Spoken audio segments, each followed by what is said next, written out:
ताडोबातल्या छोटा मटका आणि नयनताराच्या प्रेम कहाणीत येऊ पाहणाऱ्या ब्रह्माचा छोटा मटकानं विषच संपून टाकलाय। ताडोबा अंधारी व्याघ्र प्रकल्पातील खडजंगी वन परिक्षेत्रात सोमवारी रात्री एक थरारक झुंज झाली। यात ताडोबाची शान असलेल्या छोटा मटका या वाघानं नयनतारा या वाघिणीच्या प्रेमात पडलेल्या ब्रह्मा या 3 वर्षीय वाघाला ठार केलं।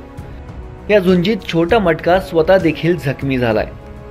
या जंगलावर छोटा मटकानं पुन्हा एकदा वर्चस्व सिद्ध केलंय।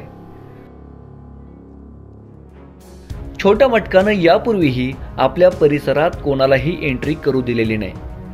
त्यानं यापूर्वी मोगली आणि बजरंग या वाघांनाही मागच्या काही वर्षात ठार केलं आणि या अधिवासात आपलं वर्चस्व सिद्ध केलं।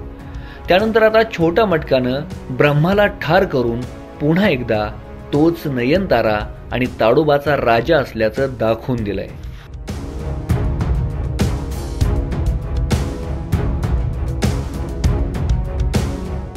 सर, आपल्याकडे जो रामटेके परिसर आहे तिथे छोटा मटका याचा तो अधिवास आहे आणि त्या अधिवासामध्ये आलेले जवळजवळ 3 वाघ जे आहेत ते त्या झुंजीमध्ये छोट्या मटक्याने मारले। नॅचरल प्रोसेस आहे, पण तरी एखाद्या वाघाचं अशा प्रकारचं बिहेवियर वेगळं आहे का? वन विभागाच्या बाहेर का आहे? नाही, सर्वप्रथम आपल्याला सांगू इच्छितो की जे 3 मृत्यूंचा आपण उल्लेख केलेला आहे ते 3 मृत्यू एकाच वेळी झालेले नाही आहे, ती कालांतराने झालेले आहे। आणि दुसरा विषय असा आहे की जो तिथला डॉमिनंट मेल टायगर आहे, ज्याला छोटा मटका नावाने पर्यटक ओळखतात, तर तो त्या भागामध्ये मागील 3-4 वर्षांपासून आहे। आणि एक नॉर्मल टायगरचं बिहेवियर असतं, टेरिटोरियल बिहेवियर ज्याला आपण म्हणतो, तो आपली जी टेरिटरी आहे तर त्याच्यामध्ये डॉमिनंट बिहेवियर आपलं डिस्प्ले करतो आणि त्याच्यावरती नियंत्रण ठेवण्याचा प्रयत्न करतो। त्यामध्ये दुसरा कुठलाही वाघ, मेल टायगर विशेषतः, तो जर त्या भागामध्ये येत असेल तर एक तो धोक्याची बाब असते त्या डॉमिनंट टायगरसाठी आणि तो त्याला तिथून पळवून लावण्याचा प्रयत्न करतो।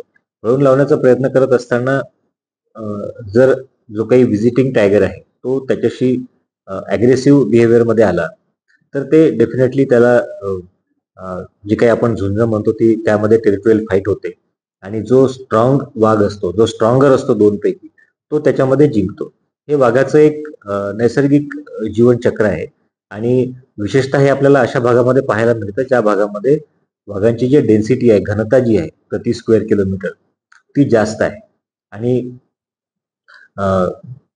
त्यामुळे ताडोबा आणि चंद्रपूरचाच एकूण परिसर जो आहे त्याच्यामध्ये वाघांची घनता जास्त आहे आणि त्यामध्ये टेरिटोरियल फाईट्स ह्या होतच राहणार आहेत। आणि हे एक पॉप्युलेशन चांगली असण्याचं सुद्धा एक प्रतीक आहे, कारण या झुंजींमधनं जे वाघ विजयी ठरतात ते एक स्ट्रॉंग वाघ असतात आणि ते त्याचं जे काही पुढचं पिढी आहे ते सुद्धा स्ट्रॉंग होणार अशा पद्धतीचं हे निसर्गाने तयार केलेली एक सिस्टम आहे।